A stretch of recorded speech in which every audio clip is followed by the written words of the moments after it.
दोस्तों, बीजेपी के एक नेता विनय कटियार ने ये फरमान जारी कर दिया है कि मुस्लिम अयोध्या छोड़कर चले जाएं, उनके लिए अयोध्या में कुछ भी नहीं है। लेकिन सवाल ये है कि विनय कटियार कौन होते हैं ये बताने वाले, ये कहने वाले कि अयोध्या में मुस्लिमों के लिए कोई जगह नहीं है। आखिर उन्होंने ये बयान क्यों दिया है? और वहीं दूसरी तरफ सवाल ये भी उठता है कि जब अयोध्या में मंदिर बनी थी तो उसके बाद मस्जिद के लिए भी जमीन दी गई थी, आज तक वो मस्जिद क्यों नहीं बन पाई है? इस पर भी हम बातचीत करेंगे। चंद्रकांत जी हमारे साथ हैं। चंद्रकांत जी, विनय कटियार एक बयान देते हैं, हमने आपको वो बयान बात हुई है हमारे उस पे। विनय कटियार का ये बयान किस तरफ इशारा कर रहा है कि एक तरफ कहा जाता है सबका साथ सबका विकास, वहीं दूसरी तरफ ये बातें कही जा रही हैं कि अयोध्या छोड़कर चले जाएं मुस्लिम, ये क्यों? देखिए, विनय कटियार भारतीय जनता पार्टी के पूर्व सांसद हैं। विनय कटियार भारतीय जनता पार्टी के फायर ब्रांड नेताओं में गिने जाते थे, राम मंदिर आंदोलन से जुड़े रहे हैं। विनय कटियार से सवाल हुआ था धन्नीपुर मस्जिद को लेकर कि मस्जिद के निर्माण में जो दिक्कतें आ रही हैं उस पर उनसे सवाल पूछा गया। तो उन्होंने कहा कि हम धन्नीपुर मस्जिद को नहीं जानते। मैं उनका बयान इसलिए आपको पढ़कर बता रहा हूं जो उन्होंने कहा है। हम धन्नीपुर मस्जिद को नहीं जानते, वहां कुछ बनने वाला नहीं है और मुसलमानों का अयोध्या से कोई लेना देना नहीं। अयोध्या में कोई मस्जिद नहीं बनेगी और मुसलमानों को अयोध्या जिला छोड़कर सरयू नदी के पार चले जाना चाहिए। उन्होंने ये भी दावा किया है कि अयोध्या से मुसलमानों का कोई भी लेना देना नहीं है। सवाल ये है महिमा, ये तो अपने ही बयान में उन्होंने एक तरीके की विरोधाभासी चीज बोल दी।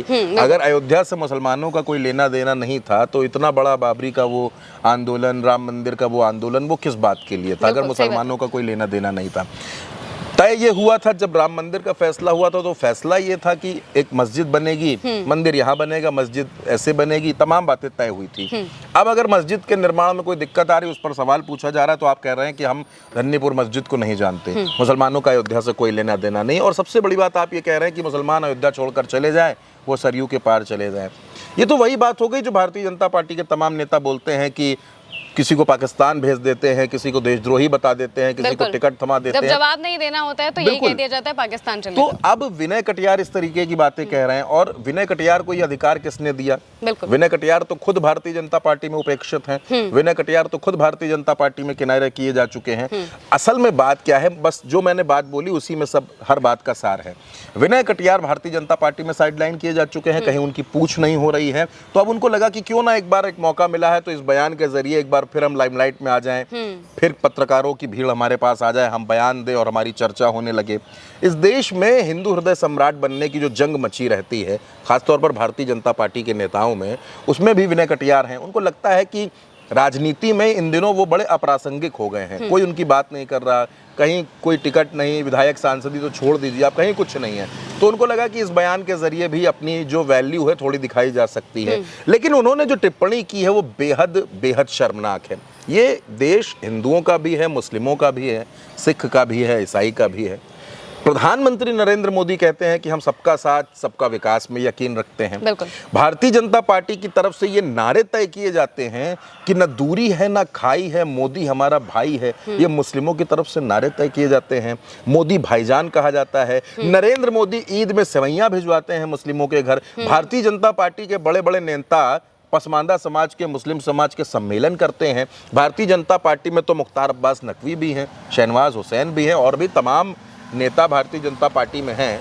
तो विनय कटियार क्या उनको भी भारतीय जनता पार्टी से निकलवा देंगे? अगर आप ये कह रहे हैं कि अयोध्या में मुस्लिमों को रहने का कोई हक नहीं है, अयोध्या में मुस्लिम ना रहें, तो फिर आपको ये भी बताना पड़ेगा, आपको ये भी कहना पड़ेगा कि भारतीय जनता पार्टी में भी मुस्लिम ना रहें। ये कुल मिलाकर सीधे सीधे एक, जो मैंने कहा ना कि जद्दोजहद है खुद को सुपीरियर दिखाने की, खुद को बड़ा दिखाने की, और ये दिखाने की कि अगर हम भारतीय जनता पार्टी में रहकर मुस्लिमों के बारे में टिप्पणी कर सकते हैं, उनके बारे में ऐसी बात कह सकते हैं, तो जाहिर सी बात है भारतीय जनता पार्टी में हमारी छवि जो है वो और ऊंची हो जाएगी और हम हिंदुओं के नेता माने जाएंगे, हिंदू हृदय सम्राट माने जाएंगे। लेकिन अपनी इस ओछी राजनीति के चक्कर में उन्होंने क्या टिप्पणी कर दी है, क्या उन्होंने बोल दिया है, शायद उनको भी इस बात का अंदाजा नहीं है विनय कटियार को। देखिए, ये बिल्कुल ऐसा नहीं है कि ये ज़बान फिसल गई, ये ज़बान से ऐसे कह, बिल्कुल सोच समझ कर बोला है। और वो ये बताने की कोशिश कर रहे हैं कि मुस्लिम अयोध्या में ना रहें, अयोध्या से उनका कोई लेना देना नहीं।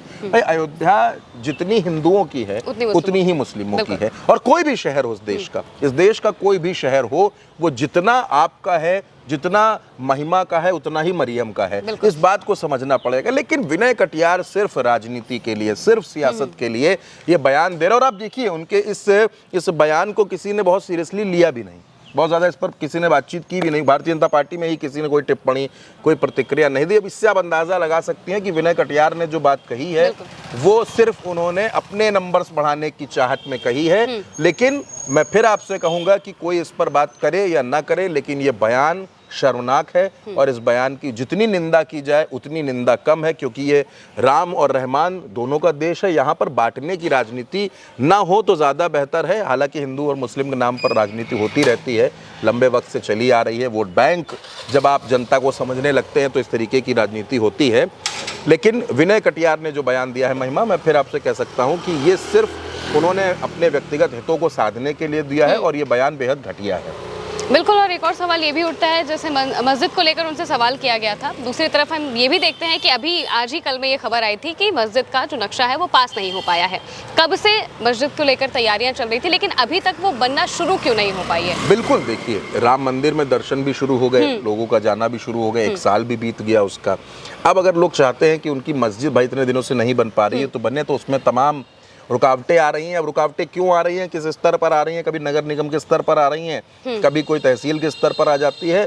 तो मेरा ऐसा मानना है कि जब ये पहले तय हुआ था तो उस मस्जिद का भी निर्माण हो जाना चाहिए। उनकी वो इबादत गाह है, वहाँ पर वो भी इबादत करें, तो उससे किसी को कोई परेशानी नहीं होनी चाहिए। लेकिन अब ये तकनीकी दिक्कतें हैं, आप समझ सकते हैं शासन प्रशासन में क्या दिक्कतें होती हैं, लेकिन बननी चाहिए। मस्जिद भी जहाँ के लिए तय हुई थी वहाँ बननी चाहिए। निर्माण की दिक्कतों को खुद शासन प्रशासन को पहल करनी चाहिए, ताकि जो लोग जो इस्लाम को मानने वाले लोग हैं उनका ये ख्वाब है, उनका ये सपना है कि मस्जिद बने, तो वो भी पूरा होना चाहिए। बिल्कुल। लेकिन दूसरी तरफ अगर देखा जाए तो विनय कटियार ने जिस तरीके से ये बयान दिया है, ये बहुत कंट्रोवर्शियल बयान है। इस पर उनकी जितनी भी निंदा की जाए उतनी कम है, क्योंकि जिस तरीके से उन्होंने कहा है कि अयोध्या से मुस्लिम चले जाए, ये बहुत बड़ी बात है। ये आमतौर पर क्योंकि इस पर चर्चा नहीं हो रही है, इस वजह से ये छोटी लग रही है, लेकिन उनका ये बयान पूरी तरीके से अगर देखा जाए तो बहुत ही घटिया बयान है। इसकी निंदा होनी चाहिए। बीजेपी वालों को भी इस पर बोलना चाहिए, हालांकि वो चुप्पी साध कर बैठते हैं। अब देखना होगा कि क्या इनके इस बयान पर कोई बात होती है आगे या फिर नहीं होती है। फिलहाल के लिए मेरे साथ चर्चा में इतना ही। आप देखते रहिए उल्टा चश्मा न्यूज़।